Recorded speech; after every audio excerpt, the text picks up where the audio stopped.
Okay, Gabrielle, you can get started. Thank you, Diana. Bueno, bienvenidos nuevamente a esta nueva sesión. La idea es hoy poder repasar algunos temas que tenemos, que fueron los últimos que se cubrieron, siguiendo el calendario. Tenemos, por un lado, lo que es descriptores, organización del proyecto en estudio y depuración o debug. ¿Sí? Son tres temas que siguen la agenda de calendario. Y el primero que mencioné, descriptores, es una continuación de lo que ya se vino viendo en términos de automatización de IU y también selectores, que hablamos de eso en la sesión pasada. Entonces, quiero comenzar un poquito con una presentación. ¿Por qué? Porque si bien obviamente ustedes ya hicieron el curso en la academia, y el curso está bastante bien explicado, nada más que quizás sí debo admitir que se introducen bastantes términos, nuevos conceptos, ¿sí? Que empiezan a entrar ahora en el ámbito de todo esto que tiene que ver con automatización de IU, ¿sí? En el mundo de la automatización de IU, de automatizar acciones por pantalla, de los cliqueos, las escrituras, al abrir, cerrar programas, leer partes de una pantalla, todo eso. Y se introducen estos nuevos conceptos, sumado a lo que ya vimos de selectores. Vamos a ver cómo encajas el concepto de selector que vieron la semana pasada, la sesión pasada, con ahora este tema de descriptores que introduce varios conceptos. Entonces quería ordenar un poquito eso en una presentación, luego hacemos algunas demos y también dejamos espacio para preguntas. Y luego los otros temas. ¿Sí? Muy bien. Si les parece, entonces presento un segundito, son 4 slides nada más para, eh, podríamos decir, reforzar estos conceptos, ¿sí? Ahí comparto un segundo y ya lo van a poder ver. Bien, tema de descriptores, entonces, dijimos. No es la idea hacer un copy-paste de todo el curso, porque ustedes ya lo tienen, simplemente que podamos repasar juntos estos términos. Se introducen varios términos. Pudiera uno confundirse un poquito cuando ve esto todo junto y empezar a decir, ah, bueno, al final, ¿qué era esto, qué era esto otro? Bueno, selector ya vimos qué es lo que era. Selector es la dirección hacia el elemento, es una dirección hacia un elemento. ¿Sí? En el esquema clásico, el selector es el único y principal elemento de localización del elemento. O sea, es digamos, el método, el único método de localización del elemento. O sea, es una dirección para ubicar un elemento. Una dirección para ubicar un botón, para ubicar un input text. Ahora en este tema de descriptores vamos a ver que el esquema es más complejo que eso, pero sigue existiendo el concepto de selector. Entonces, vamos a introducir nuevos conceptos. ¿Cuáles son? Bueno, por un lado tenemos destino. Destino es cuando decimos, bueno, ¿hacia dónde voy? ¿Cuál es el elemento al que quiero, sobre el cual quiero operar? Ese es el destino. ¿Cuáles son los métodos de destino? Bueno, eso lo vamos a ver después. Ven que la lista está métodos de destino. ¿Sí? Entonces yo tengo un destino, que es el elemento sobre el cual quiero accionar, y hacia ese elemento lo puedo ubicar de distintas maneras. Por eso hablamos de métodos de destino. ¿Sí? Ahí vemos un tercer concepto que está un poquito más abajo. Perdón que no los puse en orden. Anclaje. El anclaje vamos a ver que también es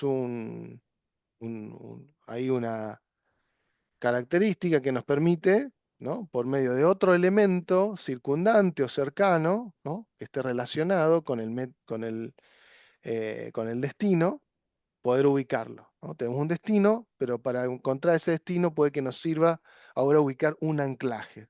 Por lo general suele ser una etiqueta cercana. Por ejemplo, si tenemos el input donde hay que ingresar el nombre, bueno, el input es donde queremos escribir, pero hay una etiqueta que dice el nombre al lado, eso puede ser un anclaje. Ese es un esquema típico. ¿Sí? Entonces ahí vemos anclaje. Destino unificado. ¿Qué es esto de destino unificado? Bueno, lo vieron en el curso, lo repaso un poquito, después lo vamos a ver en pantalla como para entender en la pantalla de UiPath dónde está ubicado el destino unificado. El destino unificado tiene que ver con que ahora, en este esquema de experiencia moderna, con descriptores, el destino unificado ya no es solamente un selector. ¿no? Vamos a ver que hay varios métodos. Todos esos métodos en conjunto, por eso estos dos ítems que ven acá, destino unificado y métodos de destino, podríamos decir que están asociados. ¿Por qué? Porque un destino unificado está justamente compuesto, ¿sí?, por uno o más métodos. ¿Sí? Un destino unificado está compuesto por uno o más métodos. O sea, un destino unificado puede ser un solo método, un selector estricto, pero pueden ser más. Y cuando ustedes indican por defecto, generalmente suele generarles más de uno. ¿No? Lo habrán visto que dice selector estricto, selector difuso, imagen o computer vision. Ya vamos a hablar un poquito más de eso. Entonces, destino unificado, ¿sí?, puede estar compuesto por varios métodos. Después vamos a ver un poquito más también algo que se introduce, que es marcos de EU, que tiene que ver con cuando estamos en situaciones complejas y queremos que ahora el comportamiento de esa selección de elementos, que cuando estamos configurando nuestro proceso, cuando estamos indicando y programando nuestro robot, pueda detectar cosas que quizás no está viendo por defecto, podemos hacer un cambio ahí.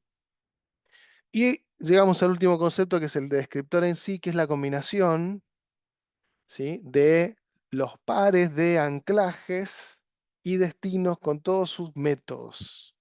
¿Sí? Entonces ahora, ahí es donde vamos a repasar un poquito ese concepto. Descriptor incluye anclaje y sus métodos, y destino y sus métodos. Y eso genera una serie de pares. Lo vamos a ver un poquito mejor en otro slide, donde lo muestra brevemente graficado. Entonces eso es un descriptor, y ahí está la diferencia entre descriptor y selector. Selector puede ser, es algo que se usaba en el esquema clásico como único elemento para ubicar, y en el esquema de descriptor es uno más. Uno más de estos métodos de destino. ¿Bien? Bien, vamos un poquito entonces a los métodos de destino. Dijimos, y seguramente en el curso habrán visto algo, y acá hay una pequeña diferencia porque el último ítem es distinto, que no estaba incluido en la versión de aquel entonces, y ahora sí tiene uno más. ¿Sí? Entonces, pero en sí el esquema es el mismo que vieron en el curso, nada más que acá no aparecía en el curso Computer Vision, que ahora forma parte de este, eh, como digamos, destino unificado, ¿no? Destino unificado combina uno o más de estos cuatro que ven acá, y están estos cuatro disponibles en la versión vigente. ¿Sí? 2024, 2025, la que estén usando, cualquiera de las dos tienen estas cuatro opciones. Selector estricto, selector difuso, imagen y computer vision. Ahora, hacemos una explicación un poquito breve de estas cuatro, como para que se entiendan algunas diferencias o algunas características. ¿Por qué elegiría una o la otra? ¿Por qué desactivaría alguna? ¿O por qué quizás el bot automáticamente cuando configuro elige una o la otra? Bueno, algunas explicaciones tienen que ver con, por ahí, la idoneidad de cada una. Vamos a mencionar algunas cositas de cada uno de estos. Selector estricto, ya hablamos de eso en la sesión pasada, es una dirección, no tiene que haber una coincidencia exacta para que ese elemento sea accionado. Tiene que existir una coincidencia de esa dirección de forma exacta. O con una variable, pero igual exacto. O sea, la coincidencia sea que sea un selector totalmente fijo o que incluye una variable, cualquiera de los dos escenarios, la coincidencia tiene que ser exacta. Por eso se dice selector estricto. ¿En qué casos es idóneo? Bueno, en muchos casos, pero sobre todo en los casos donde, bueno, realmente no queremos que exista la posibilidad de que clique algo que no era lo que queríamos que clique. Y pudieran haber cosas parecidas. Y ahí es donde entramos, hacemos un poquito la diferencia con este segundo ítem, selector difuso. ¿Qué hace el selector difuso? Lo mismo, hace lo mismo. También tenemos un selector, o sea, tenemos una dirección que ubique un elemento. ¿Sí? Entonces también trabaja con un selector que, si ustedes lo miran, tienen características muy, muy similares. Nada más que la forma en cómo, ahora en este caso, el robot lo evalúa es distinta. ¿Sí? Entonces, ahora la evaluación del selector a la hora de decir, encontré esto en pantalla y este es el selector que tengo, la comparación ya no la hace por match exacto, sino que la hace de forma difusa, por similitud. Dice, ok, tengo un selector que me dice que cliqué el elemento, no sé, eh, qué sé yo, un modelo de auto, no sé, Subaru Impresa, por decir algo, ¿no? Y encontró acá uno que dice Subaru Impresa GT. Y quizás un selector difuso pudiera llegar a cliquear el GT, siendo que el selector le decía otra cosa. No exactamente lo mismo, ¿no? ¿Sí? Entonces, en algunos casos queremos que haga eso porque le da cierta adaptabilidad. Entonces, en algunos casos el selector difuso nos viene muy bien porque si hay una pequeña variación, una letrita más, una letrita menos, una mayúscula, una minúscula distinta, el selector difuso opera igual, pero hay otras situaciones donde no queremos que exista eh, esa posibilidad de que de variabilidad. ¿Sí? Bueno, dos métodos basados en selectores. Podemos elegir usar los dos o podemos elegir usar solo uno de los dos. ¿Mm? Bien, los otros métodos que aparecen en pantalla no están basados en selectores. Entonces, ¿qué significa esto? Acuérdense que el selector es algo que el robot obtiene en segundo plano. Hay una comunicación en segundo plano entre el software, entre UiPath y el sistema operativo de su computadora, el cual obtiene esa dirección y opera sobre esa dirección, por lo cual no involucra a la pantalla lo que está viendo, porque tiene una dirección, esa dirección no está basada en cómo se ve la pantalla. Eso aplica en los dos primeros, porque tienen selectores. Ahora, en los otros dos sí entra en juego lo que se ve. ¿Sí? ¿Por qué? Porque son métodos basados en imagen. El primero que se llama imagen es porque lo único que utiliza es una similitud de imagen de la porción de imagen seleccionada. O sea, si yo utilicé el método de imagen y le marqué una imagen, va a tratar de ubicar la porción de pantalla que se ve igual. O sea, compara un pedacito de la pantalla con toda la pantalla para ver cuál es el lugar en la pantalla donde está igual que esta porción que se recortó, como ejemplo. Entonces, eso es lo que hace, un match de imagen. En algunos casos nos puede servir o en algunos casos nos sirve porque quizás el selector no está disponible. Hay escenarios, por ejemplo, donde operamos con software, donde el selector no lo obtiene. Puede ser porque estamos trabajando con un escritorio remoto, un Citrix o algún sistema que no es compatible con selectores. Hay escenarios donde pasa eso. Entonces, el método de imagen viene bien. Y después está el método Computer Vision, que también está basado en imagen, pero es un análisis inteligente de la imagen. ¿Qué significa eso? Que va tanto al momento que seleccionamos, que configuramos el bot, como al momento de ejecución, lo que hace es obtener la imagen, la analiza, ¿sí? Eso significa que no solamente tiene la foto, sino que tiene el texto porque le hizo OCR automáticamente y también identificó mediante un método de inteligencia artificial, eh, justamente qué es un botón, qué es un elemento input, qué es una tabla, entonces ya entiende ciertas cuestiones de ese tipo. Pero igualmente está basado siempre en una imagen, es un análisis inteligente de la imagen, por lo cual los métodos de imagen tenemos que tener presente que pueden estar sujetos a o verse afectados a cuestiones, por ejemplo, si cambia el diseño, cambia el modo oscuro, modo claro, pueden afectar, por ejemplo, a cualquiera de los métodos de imagen, porque afectan bastante a cómo se ven las cosas. En cambio, a los selectores no los afecta porque trabajan con identificaciones. Bueno, lo importante es saber que cuando trabajamos con descriptores tenemos los 4 disponibles, por lo cual ustedes pueden decidir si quieren ir por todos o si en algunos escenarios puede ser que algún método no les esté sumando, sino le está restando, por decirlo así, entonces lo desactivan. Bien. Bueno, esto en conjunto hace el descriptor. Entonces, me parecía importante poder repasar un poco los términos, repasar los métodos Y también de paso actualizar este último puntito de Computer Vision, que en las versiones actuales ustedes lo van a ver. Bien. Cabe señalar que el método de Computer Vision trabaja con un servicio online de UiPath, por lo cual hay una comunicación, ¿no? O sea, no solamente eh, lo que está haciendo el bot si abrió una página web, sino que en el momento que toma esa captura, la manda a este servicio online, por lo cual el robot usa una conexión a Internet y usa un servicio de UiPath para mandar esa información y recibir, como quien dice, eh, la identificación de esa pantalla, ¿no? Y ahí es como opera. ¿Mm? Puede tener un pequeño delay más de lo que si no si no está habilitado, ¿no? Si están habilitados solo tres, o sea, en sí, mientras más habilito puede que tome un poquitito más de tiempo, ¿m?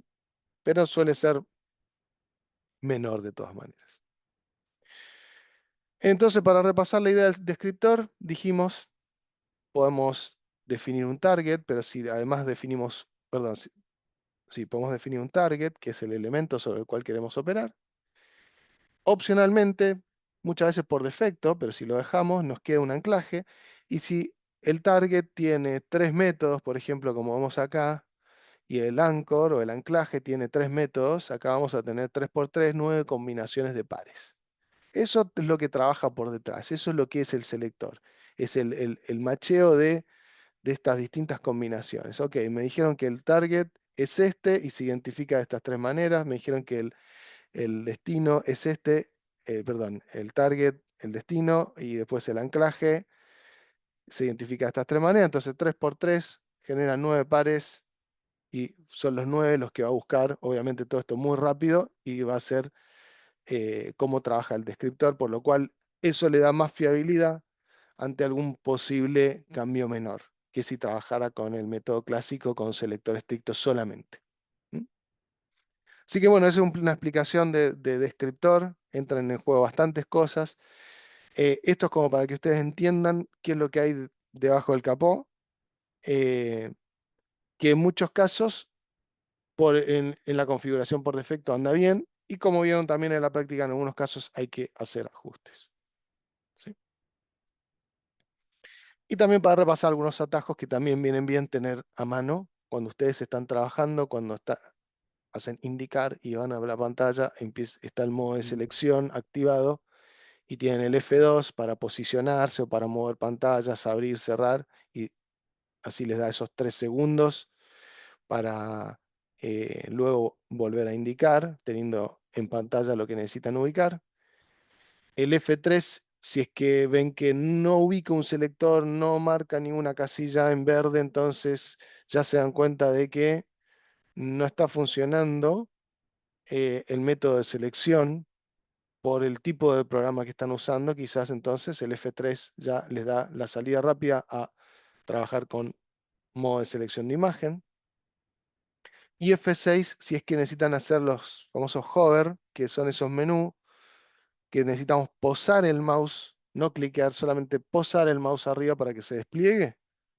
Bueno, cuando estamos en el modo de selección común, ese comportamiento se desactiva. Entonces, si yo necesito elegir un elemento de una lista desplegable de estas de tipo hover, yo pongo el mouse y no se despliega, porque en el modo selección como si no enviara esa señal. Tengo que apretar F6. Aprieto F6 y ahora sí poso el mouse y se despliega la lista, entonces puedo elegir un elemento de la lista. Entonces, en esos casos de listas desplegables por hover, F6 es la opción. Muy bien. Bueno, ese es el repasito de conceptos que quería hacer y ahora, si les parece, hago una breve demo. Pero antes quería ver sus consultas. Si no estuve viendo el chat, así que no sé si surge Mm, alguna duda hasta acá de lo que fuimos viendo. De momento no hay consultas en el chat, me parece. Nada más ahí Esther había mencionado que el anclaje lo ve como un tipo de referencia al Sí, final. Ujú. sería un sinónimo como para aplicar a lo mismo, ¿sí? como una referencia es justamente estos métodos que trabajan sobre el destino y decir, ok, yo ubico un destino y ubico también esa referencia o ese anclaje. ¿Mm?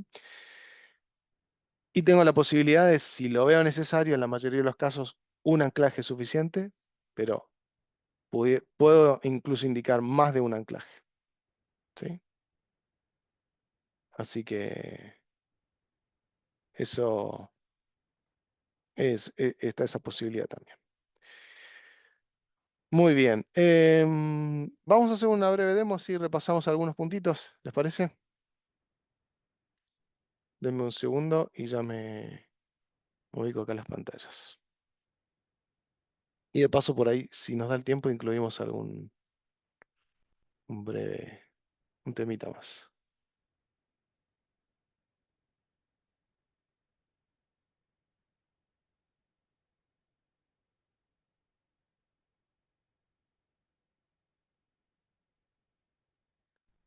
Bien, ahí comparto.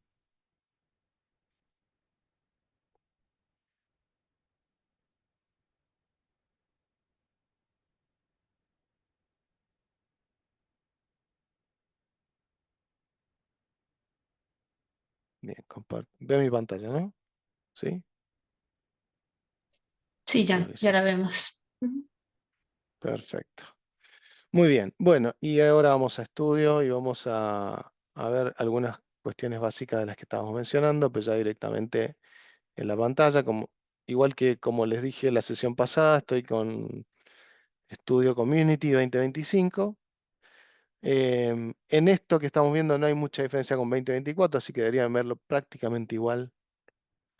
Em, Vamos a hacer acá un pequeño flujo nuevo y vamos a hacer una proceso. Ok, voy a agregar una actividad, puedo seleccionar desde acá, utilizar aplicación navegador y voy a marcar la pantalla sobre la que estoy operando, sobre la que quiero operar. Muy bien. Y voy a desactivar el cerrar, le voy a poner nunca para que no me lo cierre si después hacemos una prueba. Lo mismo. Bien, vamos entonces a un poco lo que en algún momento haremos también charlado. Ya vimos esta web también, ya les conté un poquito algunas características que tiene. Escribiré. Ujú.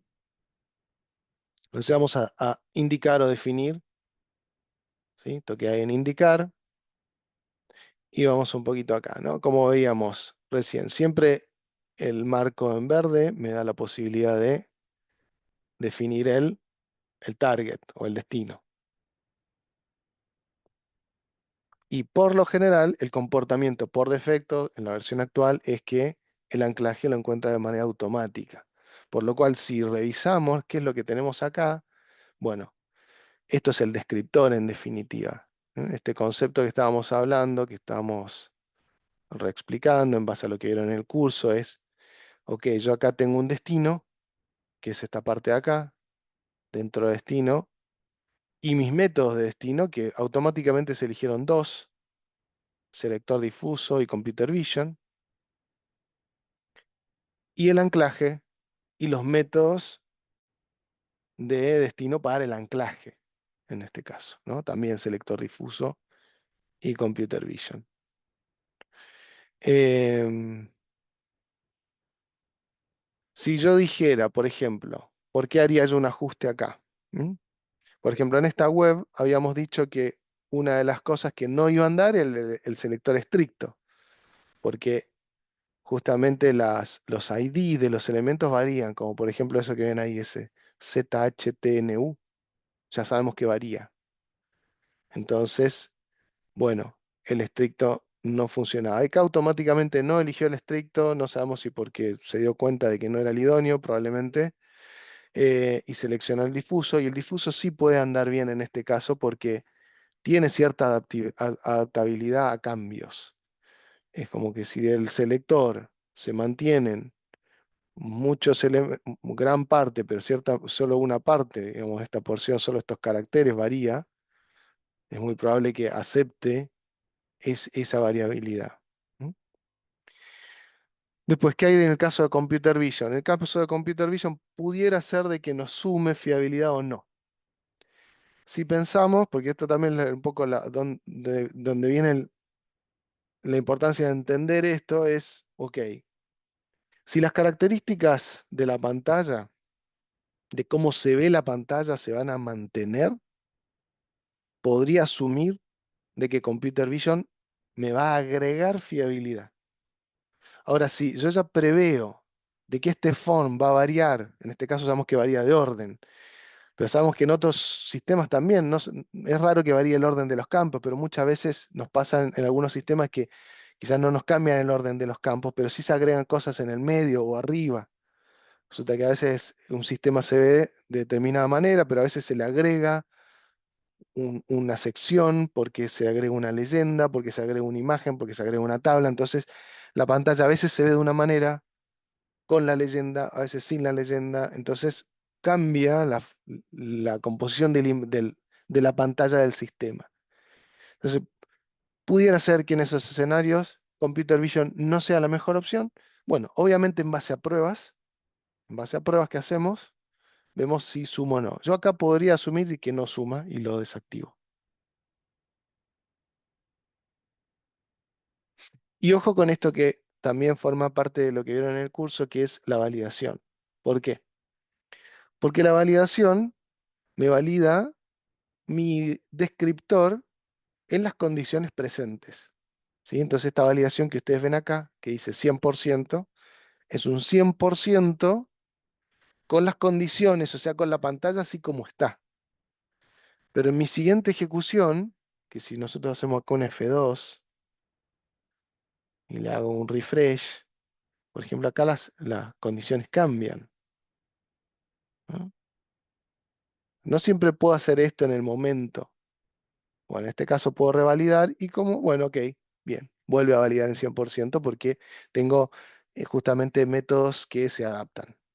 Bien, genial. Pero esa prueba a veces la puedo hacer en el momento con un F2 refrescando la pantalla o a veces simplemente tengo que confirmar, guardar y ejecutar y hacer mis pruebas para darme cuenta si estoy bien o no con lo que elegí.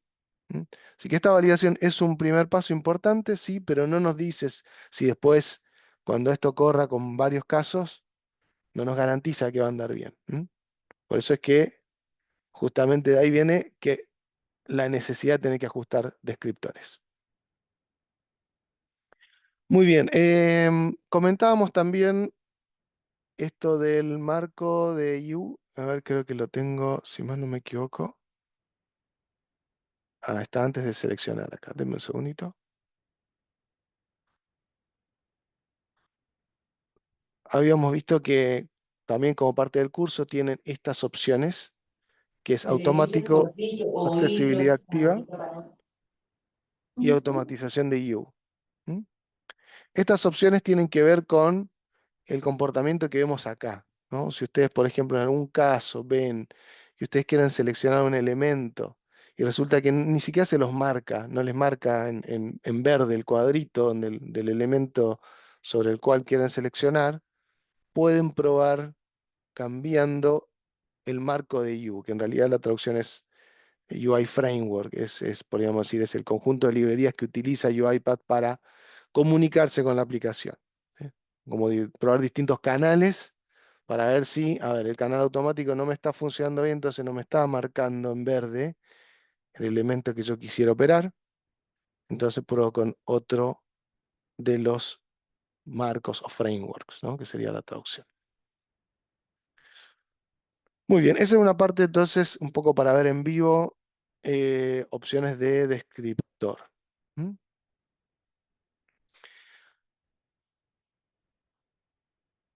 Vamos con otro puntito adicional, que en realidad no está en el curso, pero me pareció igual que estaba bueno agregarlo, porque tiene que ver un poco con la práctica. La práctica puede ser que tenga algunas cuestiones. Yo no me agarraría tanto, trataría de hacer también mis propias prácticas con este tema, ya en este punto que ya han visto prácticamente todos los temas de automatización de EU apunte más a hacer la práctica esta de descriptores, que se llama Fix My Workflow, si más no me equivoco, a ya empezar a hacer sus propias automatizaciones, a que hagan sus propios bots, que hagan alguna cosa, que hagan algún programa, que busque alguna información, que cargue alguna información. Es la mejor manera de que ya empiecen a experimentar ustedes y entender cuándo les va a funcionar automático, va a andar bien con el descriptor ese automático que les da sugerido, o cuándo tienen que empezar a hacer ajustes de esto que les acabo de mencionar. Em, pero sí me gustaba, quería mostrarles una actividad que no estaba mencionada en el curso, pero forma parte de alguna de las opciones de UI Automation, que es una actividad que se llama para cada elemento de la IU. Eh, si mal no me equivoco, creo que no, por lo menos no lo vi en este training, así que por eso quería mencionarlo. Y es bastante práctico. Y está relacionado un poco con la práctica que les había propuesto la guía. Vamos a hacer algo con eso. Acá yo ya había hecho un ejercicio, pero lo voy a hacer de nuevo si ustedes lo ven.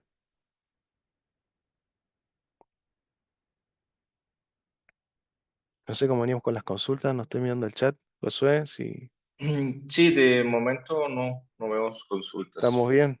Estamos Ok. bien.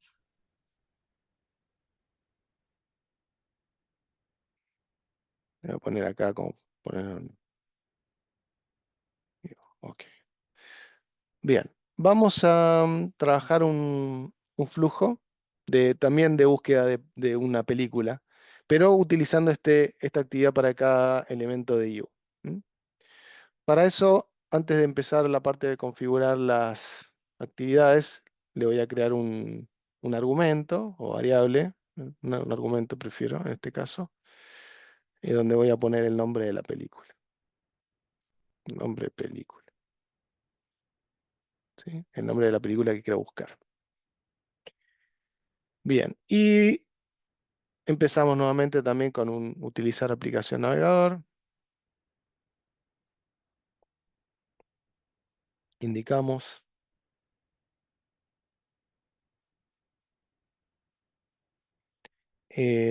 Voy a marcar para que no lo cierre.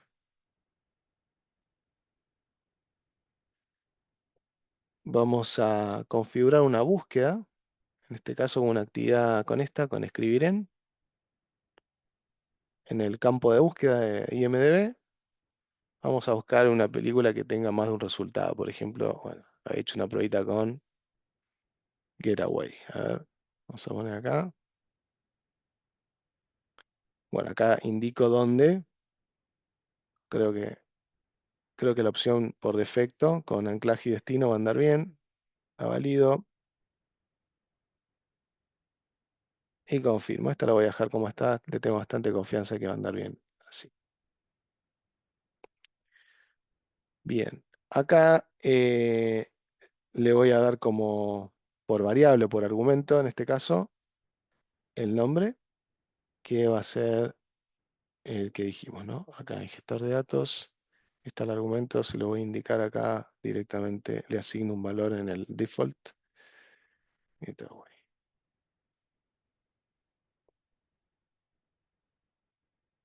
Bien.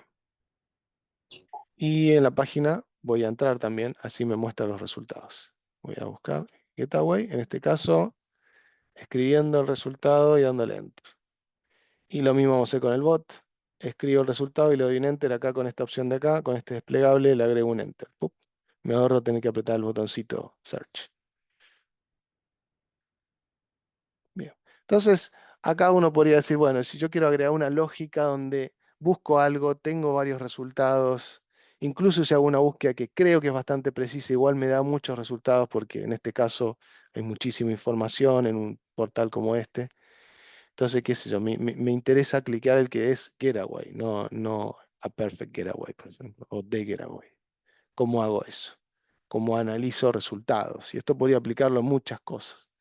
Bueno, ahí donde viene muy bien esta actividad que se llama para cada. traducción exacta, para cada elemento de interfaz de usuario. Bien, ¿cómo trabaja esto? Esta actividad trabaja muy similar a la actividad extract table, que seguramente ya utilizaron.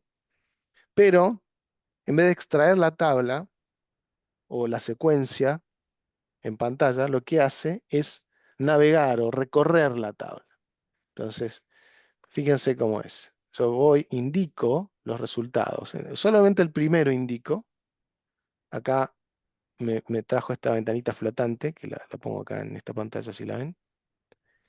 Y me dice que indique, mantenga el puntero sobre los datos de la página y haga clic para seleccionar. Ok, selecciono el primer resultado, espero, y veo que automáticamente ahí UiPath reconoce cómo es la secuencia, o sea, reconoce qué es lo que tiene que iterar o recorrer, los distintos resultados. Bien, si considero que lo reconoció bien, le doy un clic en confirmar y entiendo de que mi for each va a recorrer bien. Ok. Ahora, ¿cómo hago para que recorra y se quede solamente en el elemento que a mí me interesa, que es el que se llama getaway exacto? Bien. Bueno, para eso puedo usar el filtro. ¿Ven? Tiene un filtro acá. Y el filtro me permite aplicar una condición a lo que está leyendo. ¿Vieron eso que marcó? Que es el título de la película. Ok. Que es el current element. Y le puedo utilizar una condición de tipo contiene o una condición de tipo igual. Vamos a utilizarla igual en este caso. Porque quiero que me clique el que se llama getaway igual.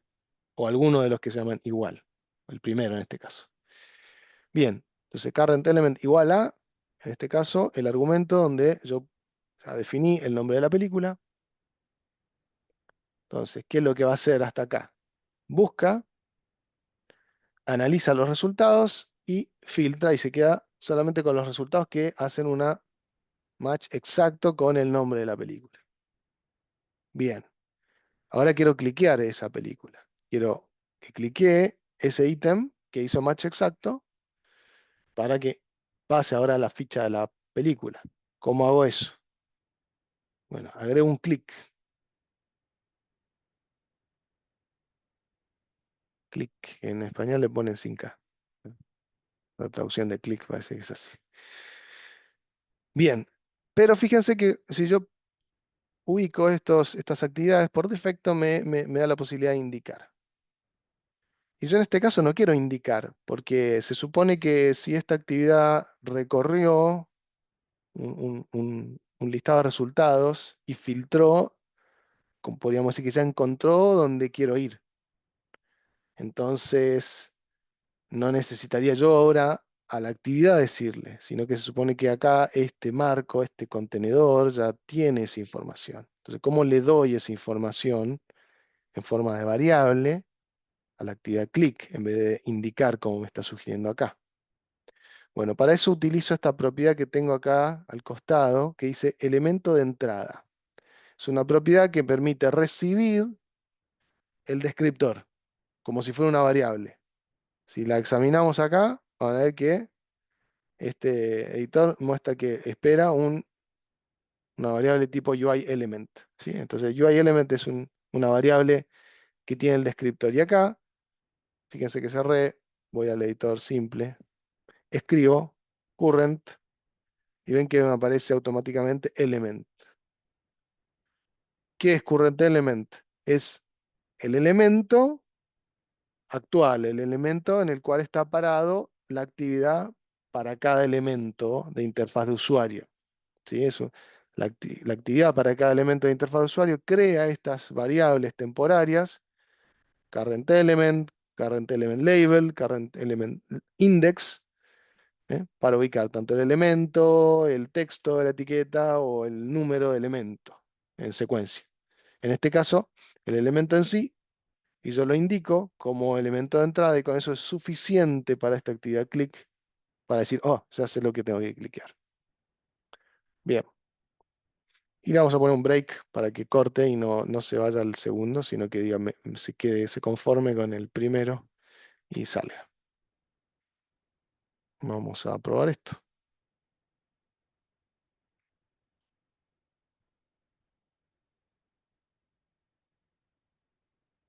y ejecutamos.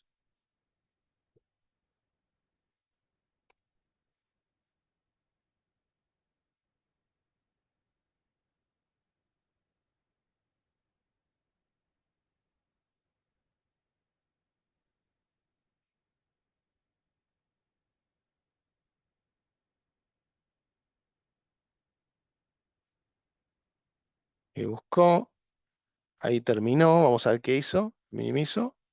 Y sí, evidentemente cliqueó la película que se llama Getaway, exacto, ¿no? No, la que decía algo más.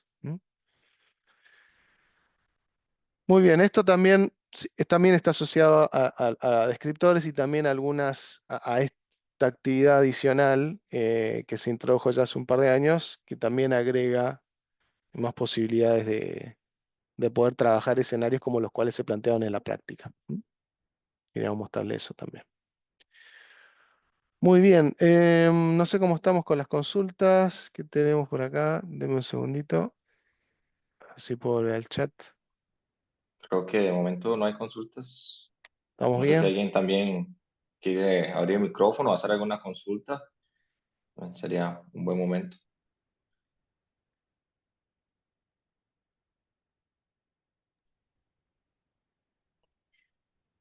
Parece que está muy bien explicado, Gabriel. Bueno, me alegro. Sí, sí, sí. Ahí Está ese, excelente y claro. súper Bueno, bien, muchas súper gracias. bien.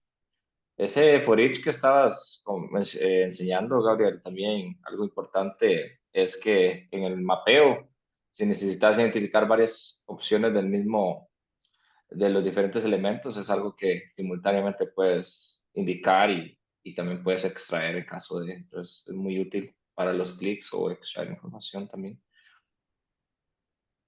Sí, sí, tal cual. Sí, hay varios escenarios donde se pueden plantear como una buena opción. No sé si quieren trabajar, por ejemplo, un bot que busque productos en algún portal de productos. Vieron que generalmente suele pasar de que, pongámosle que quieren hacer un bot que, no sé, que toma precios o no sé, Mercado Libre o algún sitio de e-commerce. Lo más probable es que hacen una búsqueda y los sitios de e-commerce suelen mostrar muchas cosas, porque te quieren promocionar algo o porque también, si no tienen muchos resultados de lo que estás buscando exacto, igual te muestran otras cosas que creen que te puede llegar a interesar. Entonces, con un for each, con este para cada elemento de uno puede ir como leyendo cada uno y realmente ver, ah, ok, este me interesa, este no. Este realmente me está mostrando lo que le pedí que buscara o me está mostrando otra cosa, que el bot haga su comparación. No se permite, por ejemplo, em, resolver esas cosas. Y sí, Gabriel, disculpe, entiendo que tengo una duda. Sí, Gracias, Gabriel. Saludos a todos y a todas. Gabriel, yo tengo una duda. Es que, vamos a ver, yo estaba haciendo experimentos con esto y la parte que estuve pensando hoy en la mañana es qué pasa si digamos, el generador que tiene la página hace cambios en la página. ¿Tendría uno que volver otra vez a hacer la ubicación de todas las etiquetas nuevamente? es una buena pregunta la que haces. La respuesta es depende, ¿sí? Y depende de dos cosas. Uno, de qué tan profundo sea el cambio que haya hecho el que lo diseñó. O sea, si tú tienes un programador que directamente hizo un rediseño total, no solamente del estilo de colores, sino también la página con sus nombres de botones internos, con sus atributos HTML, cambió todo, eso seguro se va a tener que reconfigurar. Ahora, si solamente es un cambio estético y te estás manejando con selectores, es muy probable de que el bot resista ese cambio y opere igual. Por eso es que uno tiene que ahí pensar cuándo suma o resta el que active Computer Vision, por ejemplo, que es un método Ah, basado ok. en imagen. Entonces, si tú quieres que sea lo más resistente a algún posible cambio, ok, Computer Vision lo puedes sacar. Pero si de pronto estás en un escenario donde es al revés, donde resulta que suele ser más, quizás no tanto en web, más en sistemas que no son web, donde el selector no marca bien, o a veces pasa en algunos sistemas, me pasaba mucho en un sistema médico que utilizamos en un cliente de Estados Unidos, que los selectores que obtenía a veces no eran em, individuales, es como que marcaba el marquito verde, marcaba más cosas de lo que a mí me interesaba. Como si yo tenía 3 botoncitos, me marcaba los 3 juntos y yo no podía, como quien dice, marcarle uno específico. Entonces cuando activaba Computer Vision, sí, quizás veía esos 3 distintos y me ayudaba a poder elegir el preciso. ¿Sí? Entonces hay escenarios donde suma y hay escenarios donde resta. Por eso que están las Mm. opciones. En ese caso, en ese caso solo sería haciendo las pruebas a la hora de hacer los cambios, o si el Sí. cliente se da cuenta de que no está corriendo. Ok, perfecto. Gracias, Sí, Gabriel. sí, claro, tú tienes varias pruebas, o sea, después en un esquema de desarrollo profesional podríamos decir que hay tu prueba donde la haces en el momento, esta que acabamos de hacer nosotros, con el panel ahí abierto y ver si funciona bien. Después alguna prueba unitaria donde tú le das 2 o 3, 4, 5 casos distintos, distintas pantallas, distintos casos y pruebas, y dice, ok, ¿sigue andando bien esto? Sí. Y después ya vas a tu prueba de integración donde terminaste tu bot, armaste todo, pusiste todas las partes juntas y haces corridas completas y ves cómo anda el proceso completo. Y Entonces, es que los cambios en las páginas nunca los avisan, son repentinos. entiendo, sí. Es parte de trabajar en RPA, ¿sí? En donde si tú estás trabajando con páginas públicas, sí puedes esperar que hayan cambios. Nos pasaba, por ejemplo, con algunos portales, yo trabajé un buen tiempo en el rubro salud, portales de aseguradoras, que habían cambios bastante frecuentes en los login. Pero, por ejemplo, no eran tan frecuentes los cambios una vez que ya pasaste el login. O sea, la página, el sistema, el portal médico, donde cargaban las autorizaciones, ese tipo de cosas. Después del login generalmente no lo cambiaban nunca. Pero el login, sí, como que cada 6 meses les gustaba hacerle algún cambio, entonces en esas situaciones había que hacer un ajuste al login, no a todo el desarrollo. Entonces, ese tipo de cosas pasan. Sí, quizás también para Pero agregar un poco, esto no es nada nuevo, siempre es una complicación que tenemos cuando tenemos RPA, que a veces hay cambios totales de sistema, de interfaces y demás. Y bueno, UiPath ha trabajado mucho en eso recientemente, con estas innovaciones de agentes, de inteligencia artificial y demás. Y sé que no está dentro del curso, tal vez sea hay una parte extra, al final lo podemos ver, pero hay funcionalidades nuevas, como por ejemplo lo que es Healing Agent, que básicamente tiene ahora un selector que se llama Semantic Selector, que básicamente puedes describir, por ejemplo, quiero que le des clic al primer elemento o que le des clic al elemento que sea una sábana en Amazon, y a partir del lenguaje natural, si los selectores iniciales fallan, pues vas a tener un backup para que le dé clic al elemento deseado. Y más allá de eso, todavía más impresionante, está el UI Agent, que básicamente también, aunque no tengas nada identificado en la pantalla, puedes decirle una instrucción en lenguaje natural, darle clic siempre al primer elemento, al último, o inclusive que al país que hable español y él va a saber utilizar condiciones cognitivas para traducir nuestro request y ejecutar la acción en nuestros UIs. Entonces, son cosas que van a salir, que están saliendo, que están trabajando y que van a agilizar un poco, pero sí son tal vez temas un poquito más avanzados de momento.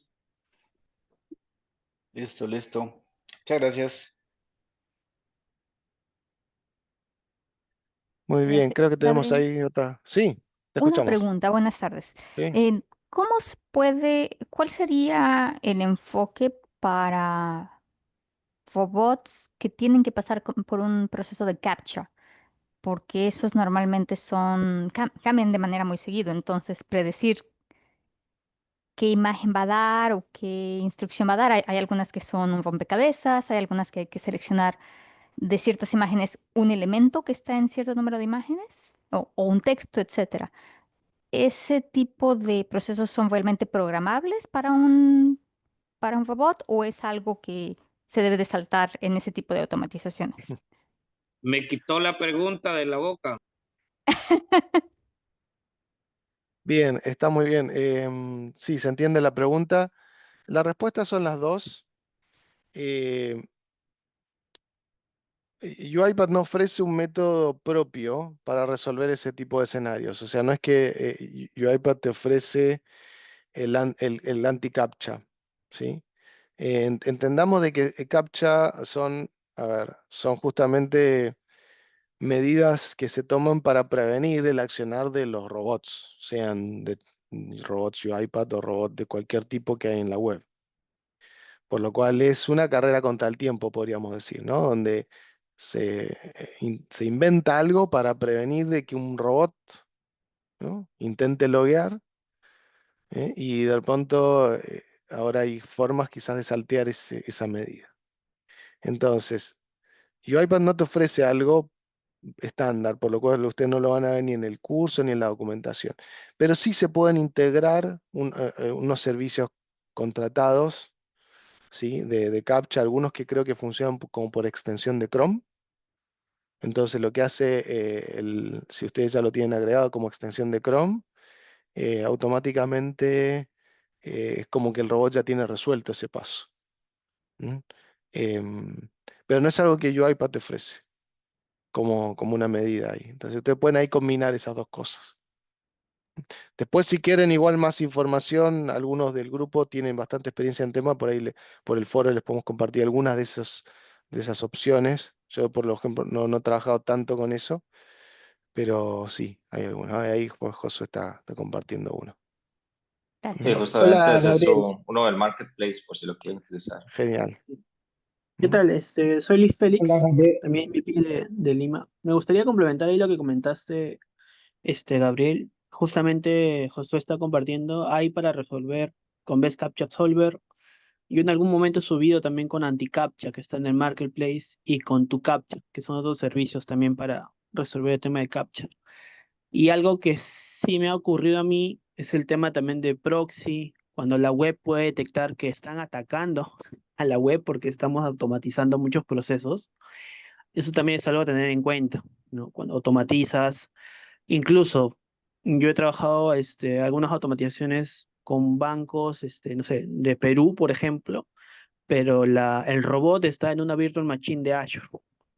Entonces detecta que están viniendo peticiones de Estados Unidos y bloquea que ya no puedan llegar a hacer consultas al banco. Entonces, esas cositas también son temas a tener en cuenta, sobre todo cuando trabajan con páginas de web externa. Y sí me ha tocado también cuando quieres automatizar webs de entes regulatorios, ¿no? O no sé, buscar listas negras en Interpol u otro tipo de web que exista, que han hecho un cambio, ¿no?, en su web y nosotros le digan, oye, ¿por qué has hecho un cambio? Mi automatización no funciona, y ahí se enteran que, mira, hay alguien que está usando un robot para automatizar, pero yo nunca le he dado permiso a esta empresa para que pueda extraer la información con un robot. Y ahí también pueden entrar en un tema legal. Entonces, se los comparto porque sí es algo que me ha pasado y que es algo que también hay que tocar con pinzas, sobre todo cuando quieren automatizar entes regulatorios, ¿no? En cualquier país los van a tener, ¿no? Cuando también vengan estas páginas de webs internacionales como la Interpol u otras, ¿no? Para hacer lista negra, estas búsquedas, ¿no? Para el tema de prevención y lavado de activos, temas regulatorios. Nada, eso era lo que quería complementar también a todo lo que han ido comentando, ¿no? Sí, está bueno lo que dices, Luis. De hecho, acá en Argentina, Gracias.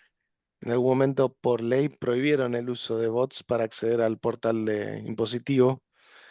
Pero bueno, después estaba también esa lucha de cómo se iban a dar cuenta, de si un bot era el que estaba entrando, era una persona, bueno. Pero en fin, sí, son consideraciones importantes a tener en cuenta en cada caso y en cada lugar. ¿Mm? Una cosita más, perdón, Pablo, antes de pasar con lo tuyo, también de lo que comenta Luis, una opción para prevenir también, que eso sí me tocó, es esta, que cuando escribe el bot, a veces ellos pueden darse cuenta si el bot escribe demasiado rápido. entonces le podemos dar un retraso entre teclas acá. Si ustedes de pronto ven que el sistema se da cuenta de que es un bot y le pone algún tipo de bloqueo, a veces se puede intentar poniendo algún tipo de, con esta opción retraso entre teclas, va a escribir más lento, entonces puede ser que lo considere como un humano.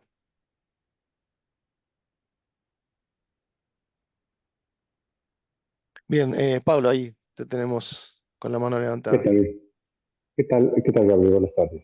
Oye, nada más que una consulta. Fíjate que en los cursos que estoy haciendo en la parte de learning, no me está cargando los videos donde se hace la demostración. Aunque yo puedo leer el transcript, pues no he podido replicar una herramienta porque conforme voy avanzando, No se te no, escucha muy no me bien, carga. Pablo. ¿Me escuchan ahí? Sí, sí, alcancé a escuchar de que no te cargan los videos de cuando Correcto. miras la Academy. Ok.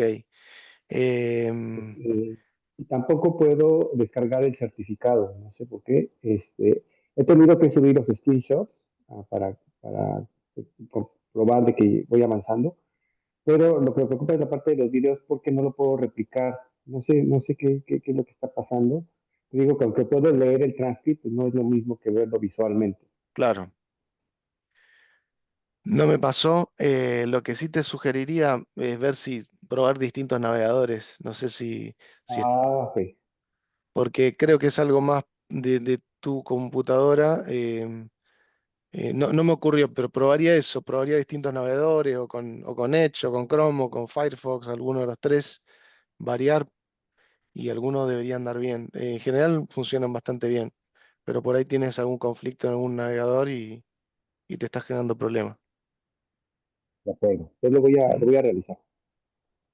Ya. Excelente. Muchas Ah, gracias. Gabriel, yo tuve ese problema al principio y le ¿Sí? estaba corriendo los videos con Mozilla. Entonces Chrome funcionó. Ah, bien. Bueno, buen dato. Entonces no sé, Gracias. no he probado con Edge, pero bueno, cuando funcionó con Chrome ya dije, ok, con este me quedo. Sí, es Perfecto. Ya lo mejor voy a hacer Chrome. con Es Chrome mejor entonces. Chrome. Muchas gracias. Genial. Bueno, perfecto. No sé si tienen alguna otra duda de los otros temas también. Hola. Teníamos también los temas de debugging, que en general es más simple. La parte de debug es, bueno, entender, poner en práctica lo que vieron ahí en el curso sobre el panel de debug a la hora de hacer sus pruebas em, y que ustedes puedan, bueno, digamos, es bastante importante el tema de hacer ejecuciones de debug porque lo que a ustedes les van a permitir es tener una buena identificación de dónde ocurre el problema, qué valores tienen las variables al momento de la excepción, mensajes más detallados de la excepción, también el highlight o el destacar dónde está ejecutando. Bueno, son algunas opciones que van a facilitar cualquier tipo de diagnóstico o las pruebas que ustedes hacen, sobre todo las pruebas unitarias. Em, pero bueno, creo que el curso igual lo explica bastante bien, así que entiendo que por ahí eso no genera tantas dudas. Sí, de igual forma, no sé cómo estamos con el tiempo, si tenemos algo de tiempo para presentar algo de organización del proyecto y esto de debugging.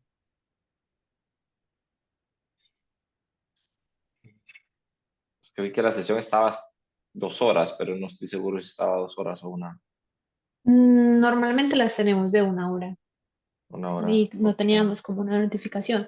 Que se me ocurre que igual podrías dar tu tema sin que sea pues tan extenso y que Sí, si de repente alguno tiene que salirse, pues nosotros tenemos la grabación ahí pública, UiPath la publica el día de mañana, entonces los que tengan que salir se podrían terminar esta parte repitiendo el video, como para que no desaprovechemos el espacio, si les parece.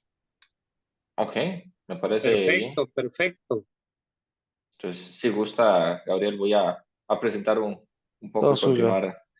Muchísimas gracias. Bueno, voy a tratar de ser breve para no extendernos tanto y los que se puedan quedar, pues súper bienvenidos y los que no, pues tal vez después puedan hacer un repaso general del video, que está bastante útil la sesión del día de hoy. Voy a compartirles mi pantalla. Me confirma si pueden ver. Sí, ya te estamos viendo. Per- Perfecto. Se observa. Gracias. Bueno, uno de los temas que salían en el curso es la organización del proyecto. La organización del proyecto es muy importante.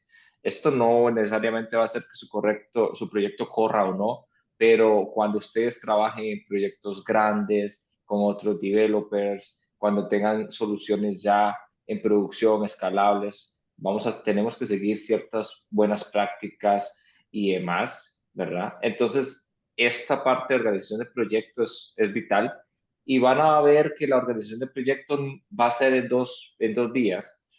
Una de esas va a ser a nivel de su estructura de proyecto organizacional, ¿verdad? Pueden tener sus diferentes carpetas, módulos, cómo vamos a ir creando nuestros componentes, toda la organización de proyecto en sí y también las decisiones que vamos a tomar a lo interno para desarrollar, si vamos a tener que utilizar una estructura de secuencia o diagrama de flujo o una máquina de estado, que son los principales como contenedores de nuestras automatizaciones a nivel grande. También vamos a hablar un poco de los flujos de trabajo. Esto fue lo que básicamente ustedes me imagino que vieron en el curso. Básicamente tenemos las secuencias que nos van a servir para pasos secuenciales, como lo dice la misma palabra, cuando tenemos flujos cortos, sencillos, la toma de decisión, básicamente podemos tomar decisiones dentro, pero no son decisiones muy complejas o no se necesitan tener muchas decisiones anidadas. Podemos utilizar secuencias. Y esto también es uno de los puntos importantes, porque si tenemos un buen diseño o una buena estructura de nuestros proyectos y hacemos las cosas sencillas, que ahora vamos a ver algunos principios, básicamente podrían hacer muchas cosas en secuencia sin necesidad de llegar a diagramas de flujo. Pero estos diagramas de flujo los pueden utilizar también donde tienen que tomar decisiones más complejas, cuando la automatización tiene que tomar un camino u otro, y la parte de if anidados y demás se vuelve un poco más complejo en secuencias. Acá en diagramas de flujo lo van a poder mapear de una mejor manera. Y también tenemos la máquina de estados, que básicamente nos va a permitir que si se cumple una particularidad, una condición específica, vamos a poder tomar decisiones de ir a otra máquina de estado u otra. Entonces, básicamente técnicamente es como, veámoslo como un semáforo, ¿no? Que cuando se pone en verde, sabemos que podemos avanzar, amarillo deberíamos irnos deteniendo y rojo es que no podemos avanzar completamente. Ahorita vamos a ver un poquito más de esto.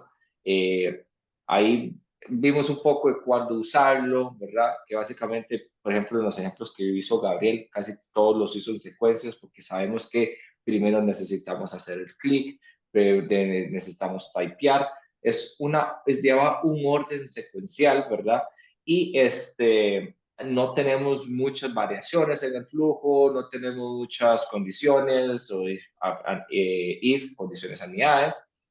La secuencia hace un buen fit para estos tipos de diagramas. En mi iPad tenemos los diagramas de flujo, que básicamente los diagramas de flujo nos ayudan a tener una mejor visión del proceso, en el cual donde tenemos que, si la automatización necesita tomar diferentes caminos y demás, lo vamos a poder leer de una manera visual más sencilla. Y bueno, y esto que les comentaba de las máquinas de estado, cuando usted te conoce un número finito de estados claros a la cual la automatización debe pasar, pues se utiliza la máquina de estados. Que ahora vamos a ver un ejemplo bastante sencillo de esto. Bueno, ahí las ventajas un poco, más que todo a nivel de comprensión, que las secuencias podemos leerlo muy fácilmente, sabemos que todos los pasos se van a ejecutar, lógicas simples y demás. Los diagramas de flujos ahí sí, pues ya son similares, por ejemplo, cuando ustedes tienen UMLs en programación y demás, que si pasa algún escenario tengo que ir a ejecutar un paso específico, si no, tengo que ir a otra parte. Entonces, toda esta parte de diagramas de flujo va a simplificar mucho cuando tenemos diferentes operadores lógicos ramificados, ¿verdad? Entonces vamos a poder permitir conectar diferentes módulos de manera muy fácil, ¿verdad? Por ejemplo, si tenemos que escribir al principio del proceso, tenemos que ir a abrir una página web y se cumplen ciertas condiciones y más adelante en el flujo, otro flujo puede llegar también al mismo proceso de escribir en el website, podemos conectar todo, ¿verdad? Podemos decir, bueno, cuando termina acá, vuelva a esta parte, entonces nos va a poder hacer esta parte. Y bueno, las máquinas de estado sí son para condiciones más complejas, cuando trabajamos con transiciones de estados, donde podemos definir condiciones para excepciones, casos de éxito y demás. Entonces ahí sí nos van a servir bastante lo que son las máquinas de estado, que inclusive UiPath tiene un framework donde trabajamos con transacciones que nos permiten eh, gestionar las máquinas de estado de una manera más sencilla como tal.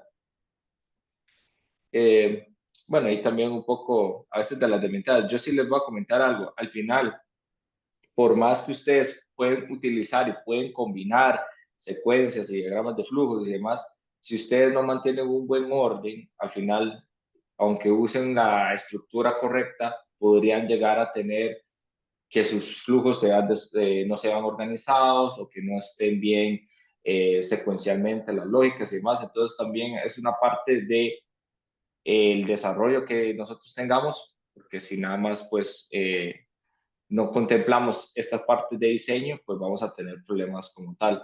Y tal vez voy a mover un poco rápido. Hay principios que tal vez no están en el curso, que son generales en programación y bueno, que son importantes, ¿verdad?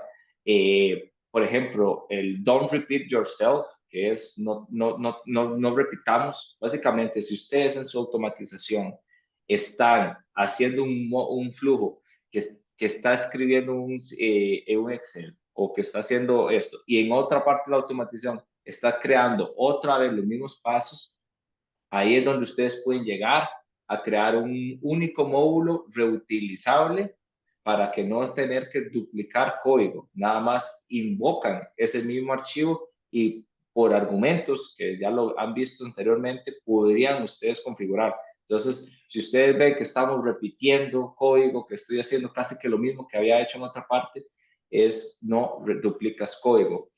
Principio KISS es keep it simple, mantenga los simple, básicamente, y esto se asocia mucho con un principio de SOLID, que es como responsabilidad única, una secuencia, si está encargado de ingresar un empleado al sistema, debería solamente tener la responsabilidad de ingresar el empleado al sistema, no debería ir y después agregarlo a la base de datos o ir a ejecutar un API. Debería mantenerse el principio de mantener los flujos simples y también flujos donde la responsabilidad única sea bien clara por los diferentes secuenciales. Y vamos a ver acá uno de los ejercicios, creo que venían en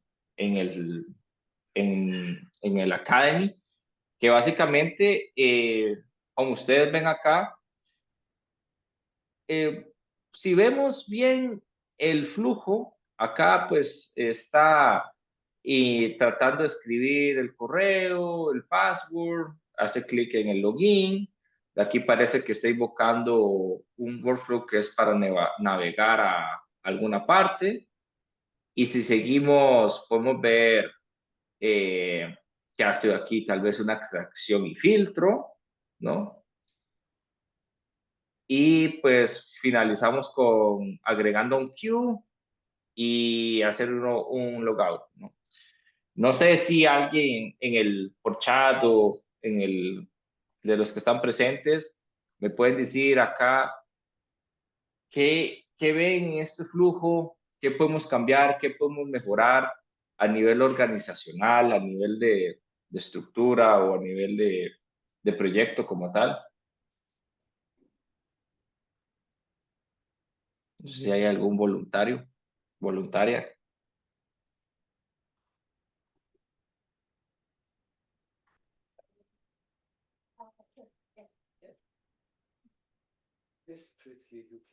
Parece que no hay. Pero bueno, una de las cosas que vemos por acá es que tenemos todos nuestros archivos, como dicen ahí, en el main, ¿verdad? En la parte del root. Y bueno, aquí no es tan complicado porque tenemos 4 workflows, bueno, 4 archivos.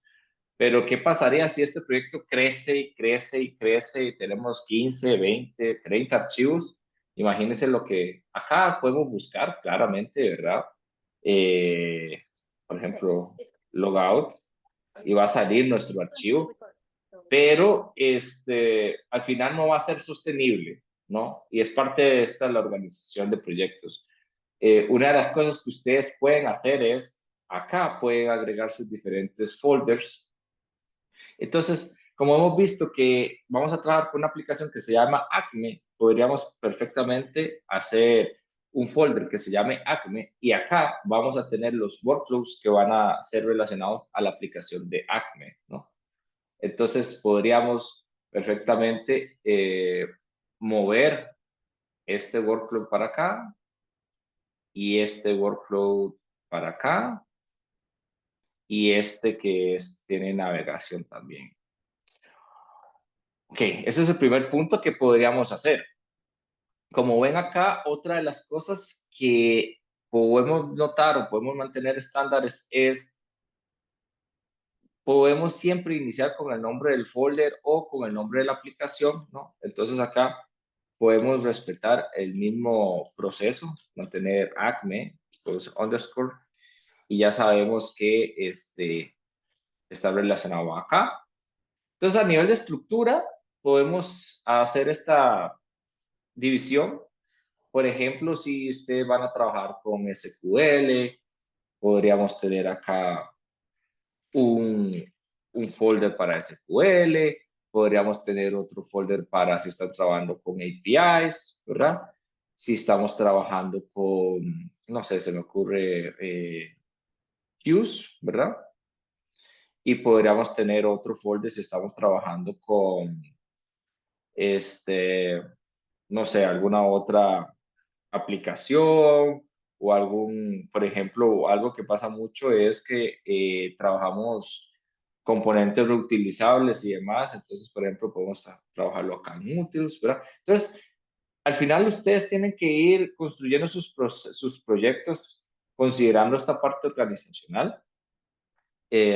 Otra cosa que estamos viendo acá es que, por ejemplo, ya tenemos un carpeta para Acme y los workflows relacionados acá, pero aquí el login lo está haciendo justamente en el main, ¿no? Y es una de las cosas que también podría moverse esto a un workflow. Una de las cosas sencillas que ustedes lo pueden hacer es que si le dan clic acá a los 3 puntos, podrían convertir esto a un workflow. Vamos a ver. Si lo vemos por acá. Extract as a workflow. Convertir a workflow. Y básicamente el UiPath le dice qué nombre queremos. Y en este caso podríamos respetar igual el nombre del folder, Acme, y podemos decir que simplemente lo vamos a llamar login, ¿no? Y acá también podríamos especificar la carpeta, que sería Acme. Seleccionamos el folder y ya pues UiPath nos crearía una secuencia con lo que es el login como tal. Algo que había visto también acá es que, y aquí automáticamente nos hace los crean los argumentos que se crean necesarios y lo invoca y lo envía por acá, ¿no? Entonces vemos como ya tenemos un poco más ordenado esto a nivel de login, de navegación. Si vemos acá también algo que podría hacerse, inclusive el ejercicio no lo hace, pero podríamos perfectamente crear un módulo reutilizable solamente para filtrar datos. Sí, podríamos hacerlo. O, por ejemplo, esta parte de acá de agregar al queue, también podríamos separar esto a un nuevo componente que agregue al queue. Y de hecho aquí tenemos un folder de queue, entonces podríamos agregar acá una secuencia que sea como agregar al queue. Ups. Bueno, vamos a empezar con el nombre del folder para mantener el mismo patrón. Y vamos a decir agregar queue item. O podemos agregar todo de una vez, ¿verdad? Entonces nada más vamos a dejarlo como agregar queue. Y pues algo que también no sé si ustedes han visto, pero el ejercicio como tal hacía un for each y agregaba ítem por ítem. Pero algo que también ustedes podrían utilizar es, hay una actividad que se llama bulk add queue items, que básicamente va a agarrar un data table y lo va a subir a un queue. Y aquí lo que necesitan es nombre del queue y el data table. Entonces, pues acá yo les recomendaría, pues podríamos crear dos argumentos, ¿verdad? Y aquí sería el nombre del queue, tal vez. Y acá podemos agregar la data que queremos agregar. Yo les sugiero también estos nombres de in, de entrada. Si es una salida, podemos hacer un out y nombre del argumento, ¿verdad? Aquí nos va a servir bastante bien. Para tener un orden de saber si son de entrada o salida, es muy importante. Este va a ser un string y este va a ser un data table. Y acá justamente nada más establecemos cuál va a ser nuestra data que vamos a meter al queue. Y vamos a decir también cuál es el queue name. Yo siempre les recomendaría pues poner acá, como lo habíamos visto en el módulo de logs, un mensaje de entrada, por lo menos, decir que inició inició a ejecutarse este módulo. Entonces podemos decir como, no sé, cómo inició y acá como fin. Entonces esto nos va a permitir saber si se ejecutó, por dónde quedó y demás, ¿no? Ok, aquí ya estamos por acá. Otra cosa que siempre recomiendo es vean siempre los properties, las propiedades de las automatizaciones, de las actividades, vean qué se le puede poner, si hay salidas que necesiten y demás, siempre es importante. Y bueno, justamente acá, en vez de yo hacer esto, podría ahora sí llamar a nuestro módulo de agregar al queue. Y acá, vamos a ver qué propiedades estamos utilizando, que sería el nombre del queue, que está en este momento hardcodeado. Podríamos tenerlo también en una variable, si fuera el caso, y el nombre del data table, que se llama filter data table, y el nombre del queue, que vamos a igual a copiarlo acá. Entonces ya vamos viendo cómo hemos ido cambiando un poco nuestro flujo y ahora prácticamente el main simplemente se encarga de, voy a comentar esto nada más para no ejecutarlo. Únicamente se encarga de invocar nuestros principales componentes, inclusive si yo quisiera acá o necesito agrupar, podría generar una secuencia para agrupar los pasos de login o algo así, también lo podría hacer. En este caso no lo voy a hacer. Vamos a guardar y pues creo que podríamos ejecutar, me parece. En este caso, aprovechando que también estaba viendo debug, depuración, voy a correrlo en modo debug y algo que les iba a mencionar es, hay varias opciones que ustedes pueden tener. Por ejemplo, agregar puntos donde la automatización se detenga para ir a consultar ciertos valores. Si necesitan correr un poquito más despacio o demás, aquí ustedes pueden como configurar la velocidad de la automatización, ¿verdad? A veces ocupamos ver un poquito más despacio. Y dos actividades que que tenemos acá, que los vamos a ir viendo en ejecución, que yo quiero ir viendo por dónde la automatización se ejecutó y que me haga un highlight de los elementos que va interactuando, ¿no? Entonces, vamos a correr y vamos a ver cómo le va. Vamos a poder ver si pasó un error, vamos a poder ver cómo solucionarlo y demás. Entonces, vamos a ver cómo le va. Cuando corre en modo debug, esto que les comenté es esa opción del execution trail. Y bueno, ahí me abrió en otro monitor. Voy a mostrárselos por acá. Ahí pues va a identificar los elementos de email, de password y debería empezar a escribir. Ahí ven, eso que está en verde y demás es parte de las opciones de debugging, en el cual me va a permitir saber, ok, está reconociendo bien el elemento y demás. Es algo que sirve mucho para desarrollo y demás. Ir viendo nosotros dónde es que le está dando clic y es bastante útil. Aquí la idea es que pues extraiga todos los elementos y vaya página por página y que ingresemos estos elementos al queue, ¿verdad? Entonces vamos a ver cómo le va con estos cambios que acabamos de hacer. Aquí va por la página número 3, extrayendo los elementos. Y la idea justamente es que vaya pues por todas las páginas que tengan datos. Aquí estamos, aunque sí son bastantes registros, estamos aplicando un filtro. El ejercicio hace un filtro por el estatus, me parece. Y al final esos son los datos que vamos a querer subir pues, por allá. Y pues ahí ya está terminando. Al final también hay un componente que le hace logout.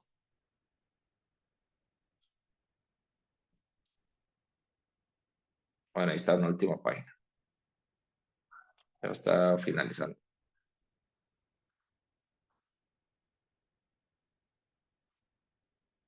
Habría que ver si ahorita algo que les estaba comentando, ver acá, esto en naranja significa que todavía está ejecutando este paso.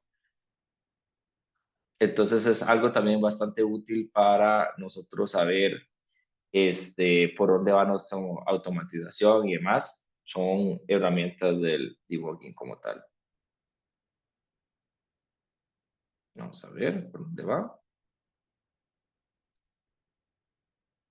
Parece que está haciendo el logout. Sí, ya leyó el logout. Y pues esto en verde significa que nuestra automatización pasó por acá y pues ejecutó todos los pasos, ¿no? Si hubiera estado con algún error, lo vamos a ver en rojo.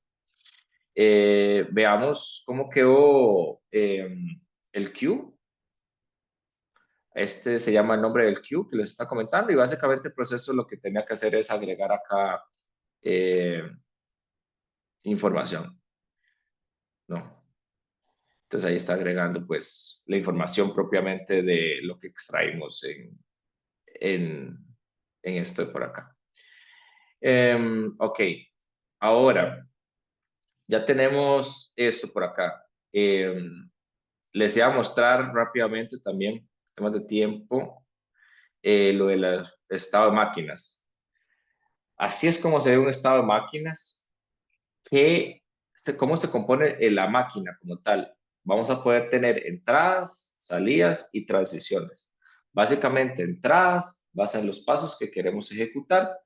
Una vez que ejecutan las entradas, también vamos a tener propiamente salidas como tales, si queremos que ejecute algo como al final o al salir de esta estado máquina.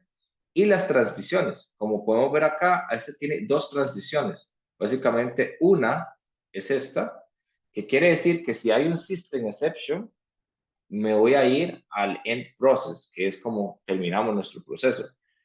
Pero si este bloque o este estado de máquina al final está de manera correcta, vamos a ir acá a obtener datos. ¿Y cómo yo configuro eso? Pues yo si nada más arrastro acá, ve que me sale la opción de configurar una nueva opción acá. Y si ustedes le dan clic acá, aquí van a poder configurar si necesitan un trigger propiamente para este estado máquina, o que si necesitamos alguna condición que se cumpla para que vaya a este flujo. Si ustedes ven por acá, ya este elemento de aquí ya tiene sus transiciones definidas, que básicamente lo que hace es revisar que no hayan excepciones, y ahí le indica cuál es el destination. Entonces, básicamente es como les decía al inicio, jugar como con el semáforo. Si estamos en verde, avanzamos, estamos en amarillo, deberíamos ir deduciendo la velocidad o detenernos por completo, y en rojo definitivamente no pasar. Básicamente es algo similar donde acá vamos a poder controlar si se cumple una condición, vaya a este flujo, si acá se cumplió algo de condición, termine, o más bien vaya a seguir obteniendo datos y demás, ¿no? Tal vez aprovechando los últimos minutos que tenemos, no sé si hay dudas de momento.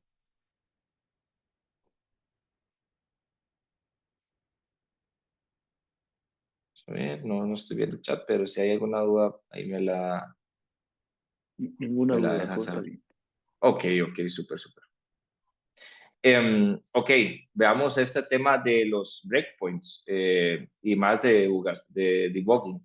Podemos poner tal vez un breakpoint, tal vez acá, que va a pasar justamente cuando extraemos los datos y ahora sí queremos ir a ver cosas. Ustedes pueden poner los breakpoints las veces que quieran, donde quieran.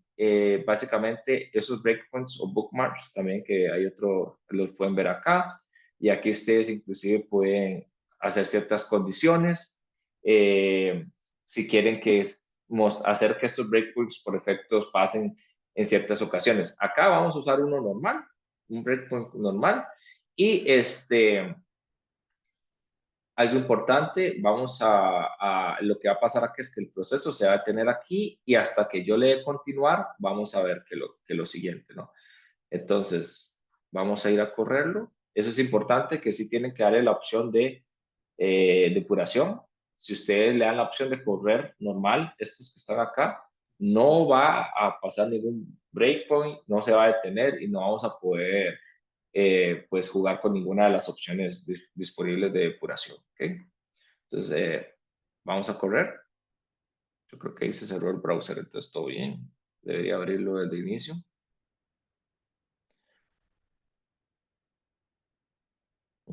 Ahí, bueno. Una de las cosas es que también cuando corremos en modo depuración, yo haré logout para que no falle el login. Parece que algo pasó aquí. Vamos a ver. Dando problemitas. La página, vamos a volver. Bueno, ahí volvimos.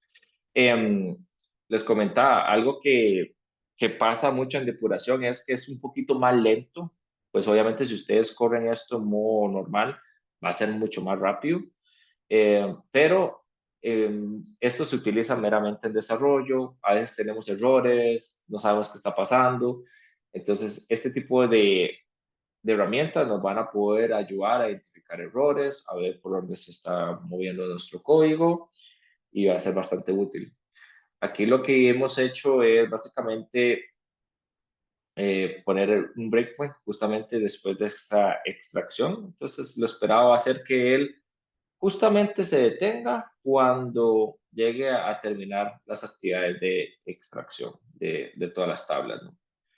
Y entonces acá lo interesante es que podemos ir paso a paso, podemos ir viendo las variables y demás. Entonces va a ser súper útil cuando tengamos errores que no sabemos cómo arreglarlos. Definitivamente utilizando breakpoints, debugueando, viendo el panel de variables y demás, ¿no? Aquí en teoría ya está sobre la última página. Entonces ya estamos cerca. Él a veces como que acá nos va a indicar como con un color, o va a poner como a parpadear, y si no, pues justamente ustedes van a ver que todavía está terminando haciendo algunos pasos del extraction, no ha llegado ahí. Entonces hay que darle unos últimos segundos que termine de ejecutar la actividad. Por eso también esta herramienta de los Execution Trail es buenísima porque me ayuda a saber que todavía hay algo aquí que no se ha completado.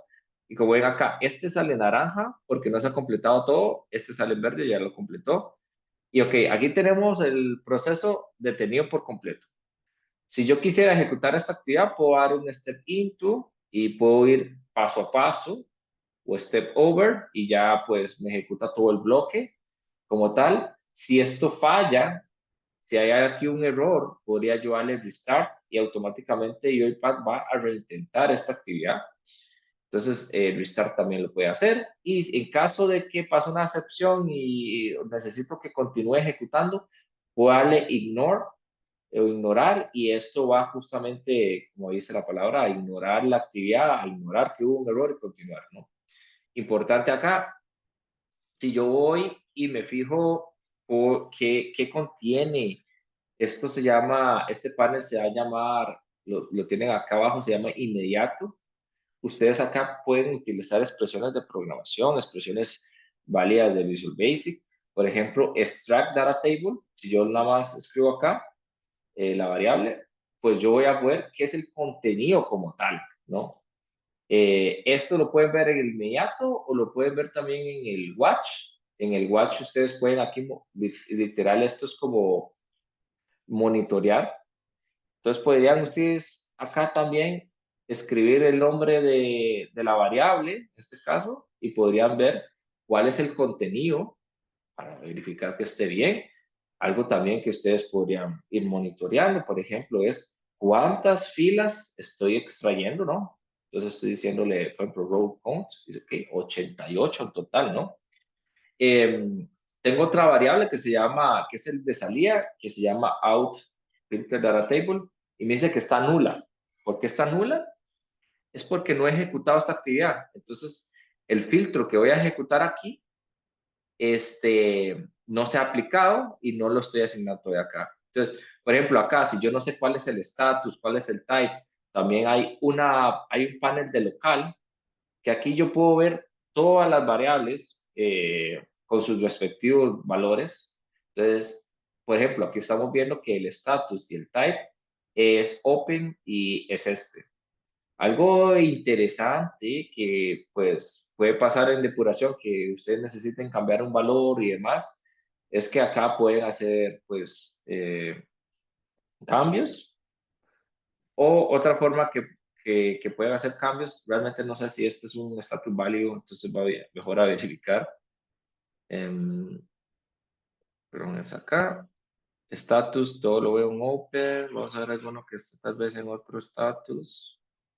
Ah, bueno, hay un status que se llama completado. Vamos a usar este. Yo perfectamente podría aquí en el inmediato, se llama status. Está el watch. Y vamos a buscar el que se llama inmediato. Locales. Es que no lo veo. Vamos a ver. Aquí está el inmediato. Entonces yo podría hacer algo como que si el status ahora, más bien, le podemos asignar esto. Y automáticamente en tiempo de ejecución podría yo cambiar valores. Y si vamos a locales, ya pues el status vale, es completado. Vamos a ver si hay ese type. Vamos a ver nada más para ese type. Parece que es un I5. Entonces vamos a hacer lo mismo para este I5. Vamos a ver. Entonces esto se llama in type. Y le vamos a decir, no, necesito que sea I5 para esta prueba, ¿no? Ok, vamos a aplicar un step into. Okay, él va a aplicar el filtro. Lo vemos en verde, ya lo aplicó. ¿Y qué pasa acá? Si yo me voy al watch, ahora filter data table, la salida que estaba nula, ya tiene un contenido y vemos que solo tiene un registro, que es el que acabo de encontrar. Lo podemos verificar haciéndole, por ejemplo, cuántas filas tiene, que es una propiedad que se llama rows count, cantidad de filas, o una, ¿verdad? Entonces, que lo que se espera que agregue a la cola va a ser una fila. Entonces, yo acá puedo seguir la ejecución haciéndole un step into, y es que él pasa de acá a acá, que ya va más bien de salida, ¿no? Entonces va saliendo de este flujo y llega acá y voy saliendo. Algo que ustedes podrían hacer es step over, que va a pasar de aquí a acá. Prácticamente se salta todos los pasos que están. Sí los va a ejecutar, pero a nivel de ir viendo depuración no se va a cumplir. Vamos tal vez a ver acá un step into. Y igual acá podemos ir viendo, por ejemplo, cómo va ejecutando, cómo va agregando. Si aquí tengo dudas de cuál es el QName y demás, pues puedo llegar y ver, ok, si está bien, que está llegando la data bien, está llegando bien, pues sí, esa es una única fila. Entonces, como pueden ver, a veces dice, ¿qué está llegando? ¿Qué de datos? ¿Qué está pasando? ¿Por qué no está dando clic? Todo eso en modo de depuración, ustedes van a poder tener el control de ver qué es lo que está pasando, ¿no? Más allá de solo llegar y correr el flujo. Aquí vamos a dar un step over y vemos cómo nos sacó de una vez. No vamos a ir paso a paso devolviéndonos en salida. Y bueno, aquí si ya yo necesito continuar o demás, o inclusive si necesito hacer un reinicio de un módulo, puedo volverlo a hacer. En este caso, pues, podría decirle, ok, vuelva a ejecutar este módulo o algo así, lo podemos hacer. Aquí ya si estamos seguros de que nada más quiero que termine hasta el final, le puedo dar un continuo y él pues va a terminar, va a hacer logout y pues termina. Y si vemos la cola, creo que está aquí más bien. Refrescamos. Acá, este es el nuevo elemento con IW5 en estatus completado, ¿no? No sé si, cómo lo ven, si tienen dudas con esto del debugging.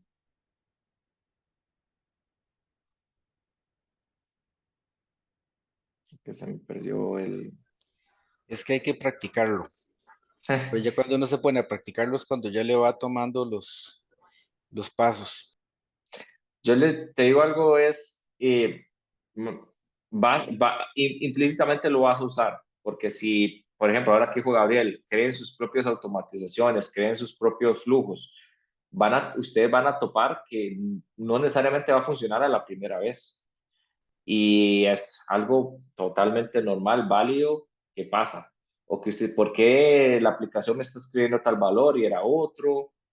Entonces, ahí es donde ustedes, para solucionar esos problemas, tienen que utilizar este tipo de herramientas de depuración, ¿verdad? Entonces, probarlo y demás, y ponerlo en práctica, ¿no? Ponerlo en práctica va a ser, pues, bastante importante. Sí, claro. Sí, sí, sí. No sé cómo lo ven, si quieren ver algo en concreto, si algo no quedó claro.